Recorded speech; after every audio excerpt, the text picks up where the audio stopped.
ये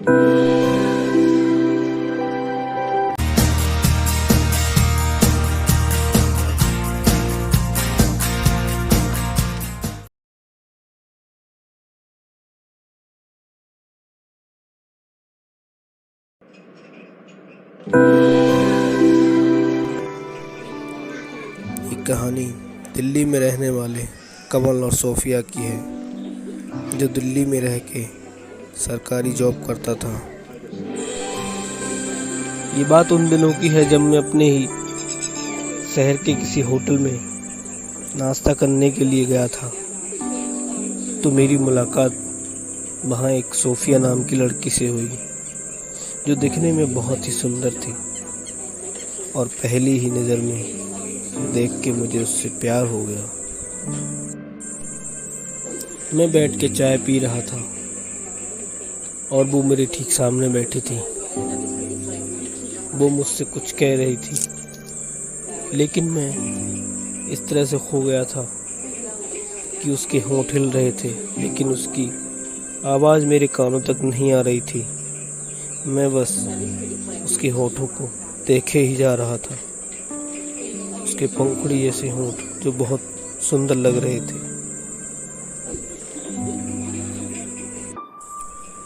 जब हम दोनों वहाँ से घर जाने के लिए उठे तो मुझे अजीब सा झटका लगा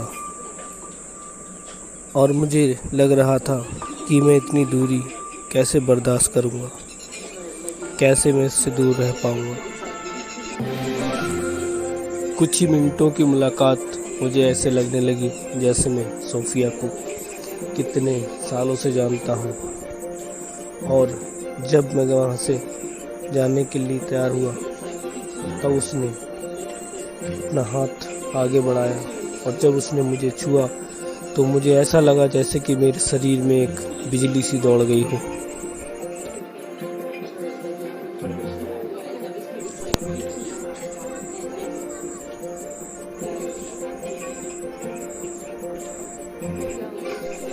और जाते जाते वह मुझे अगले दिन मिलने के लिए टाइम दे गई। जब मैं होटल से बाहर निकला तो बारिश हो रही थी, मौसम बहुत सुहाना था और मैं अपनी मस्ती में चलते ही जा रहा था। तभी चलते चलते मैं बस स्टॉप पे पहुंच गया। मैं बेंच पर बैठा हुआ था और सोफिया के बारे में ही सोच रहा था। मेरे पास में बैठे हुए एक बुजुर्ग मुझसे कुछ कह रहे थे। अरे भाई, इस बस को क्या हो गया? बहुत देर से बैठा हूँ मैं, लेकिन बस नहीं आ रही है। बेटा तुम कहाँ जाओगे? मुझे तो बहुत देर हो गई इंतजार करते करते। मैं सोफिया के ख्यालों में ही खोया हुआ था और अंकल जी की बात का जवाब देने लगा। मुझे अंकल जी बस यहीं पास वाली कॉलोनी में जाना है, मैं यहीं पास में ही रहता हूँ।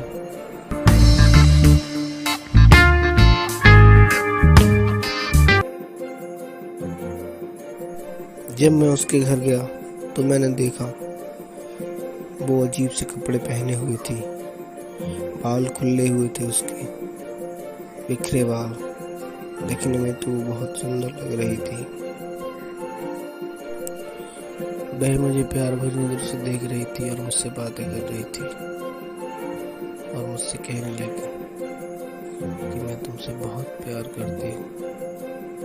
मैं उसकी बातों को सुन रहा था, लेकिन मेरे दिमाग में क्या चल रहा था ये तो मैं ही जानता था।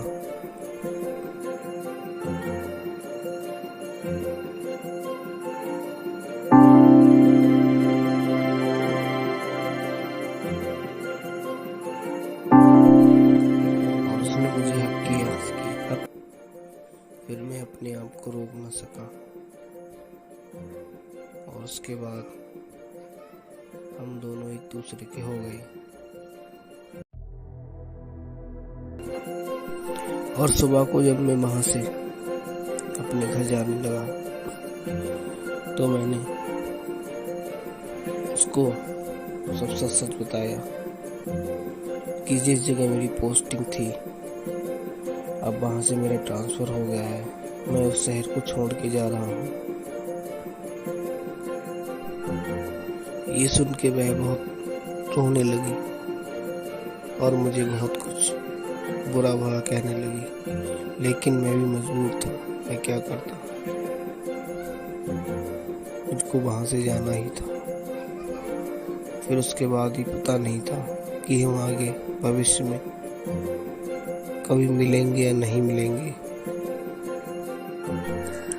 उन दिनों को मैं आज भी नहीं भूला, आज भी याद करता हूँ कि वो कुछ पल मेरी जिंदगी के इतने हसीन पल थे जिनको मैं सही से नहीं गुजार पाया।